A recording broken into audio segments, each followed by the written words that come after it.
first off, thank you for being here. Good afternoon, good morning, I should say. Good morning. And day one, we've worked hard and a lot of stuff showed. And some guys are more ahead than others, but the competition is making everybody better. Our pace of practice, day one, was solid, but it will increase, right? Our tempo, by the way we do things, will get better. But we're demanding it and we're getting it for the most part. Of course, with the day one, it's just not where it needs to be. But all in all, some positive results. I like the type of attitude that we display. You can push this team, you can push these coaches. We made sure the coaches understood that it was going to be as or more difficult for the coaches as it is going to be for the players. And that's a good thing, right? Nothing worse than a staff that doesn't push itself or pushes its players. So we're going to push each other. We're going to get the most out of each other. And solid day one, looking forward to cleaning up this film and getting a meeting. So questions, please. Coach, what do you feel like you learned about the team from the summer workout program? That we're willing to work, which I think is critically important. That our capacity for workload, our capacity for understanding and learning systems is fairly high, and that there's potential for it to grow even more. That's exciting for a coach to understand that, you have a bunch of guys that are willing to work, that are capable of learning, and that have no issues when you get after them. And when I say get after them in a positive way, with some juice now, it comes with intensity, but it's all in all for the good of the team and for the good of each individual. Mario, what do you expect, like, the first day? I mean, Expect? And do they have nerves also a little bit? I'm not so concerned that the plays are perfect, but the way we do things have got to be at a high level. Like running on and off the field have to be full throttle. How you finish a play has to be full throttle. If it's a walkthrough, there shouldn't be a ball on the ground. You saw it happen earlier and we had to blow it up and start all over again.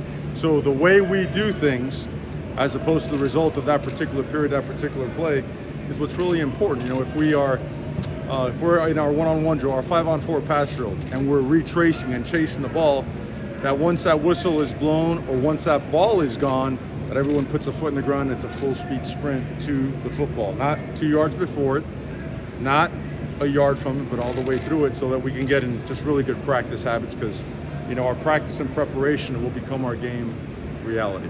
Mario, I noticed on the roster there's no number 1, there's no number 26. I'm assuming that was on purpose. And what are you looking for a player to wear either of those numbers? Well, number 1, you got to earn it, and it's I think some guys have asked for it, and I do not disrespect anyone in not awarding them a number.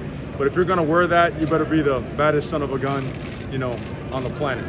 Okay, and I think we have guys that can work themselves there, and if someone gets to that point, then maybe it's a consideration.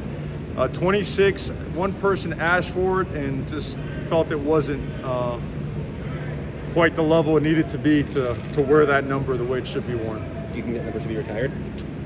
I don't know if numbers should be retired in general. They should be honored. I do believe that, because if you start retiring numbers at the University of Miami, you could retire 40-plus numbers in a hurry.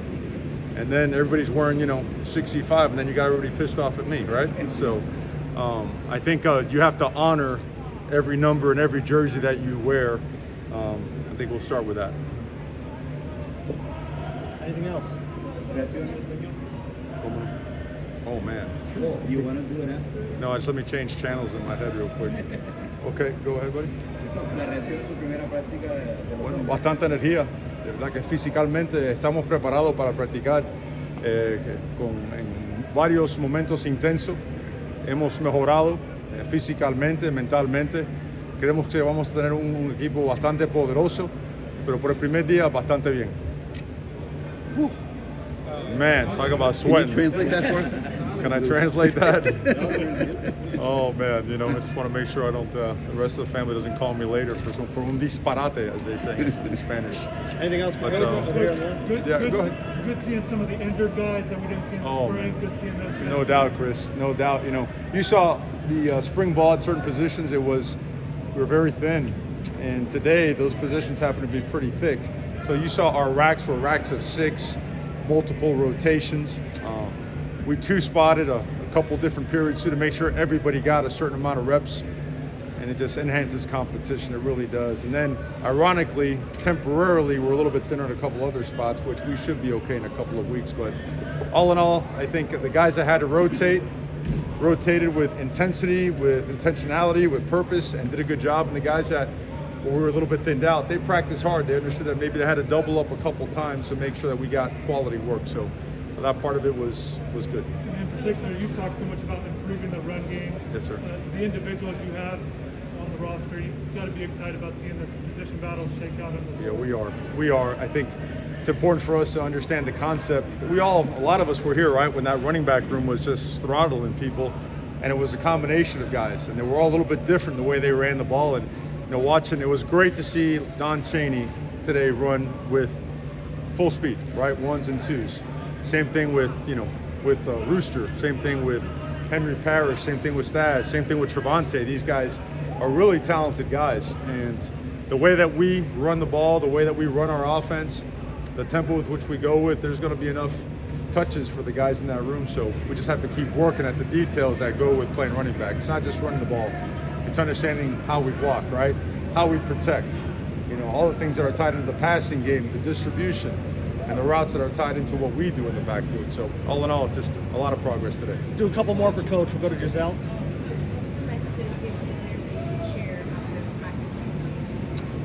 The message out there, a lot of that I like to keep private because I think that's important. And I think the best part of camp is that you can have messaging and you can do things that stay in-house. A lot of it was similar to what we talked about earlier about it being the way you do things. Running off the field means running all the way off the field.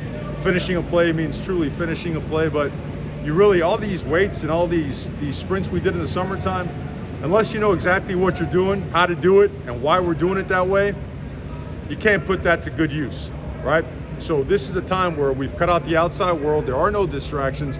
We can really dive into every ounce, every bit of the playbook and learn it so well that we can play to the best of our abilities. So that's obviously a huge component, and I think that has hit home. I think Inky Johnson talking to the team and his message about losing sensitivity and in no way, shape, or form letting entitlement settle into your room. And when I say the room, I'm talking about the locker room, and that includes the staff. As long as there's zero entitlement and guys are willing to work, we're always going to make progress. Last question for Coach. Kobe Young, how have you seen him in participate this spring? But how has he looked got his size? Big, fast, physical, great hands, hard worker. Because like you said, he wasn't here in the spring. He joined us very late in summer conditioning, and he attacked it now. There are moments that it'd be hard for anyone, no matter if they were training hard or not, to jump into our summer program and complete those last 2 or 3 weeks. It's where you peak, right? It's the final part of it. It's the biggest challenge, and he was outstanding. So it's great to have him here. He's a quick learner, quick study. So excited for him in the future.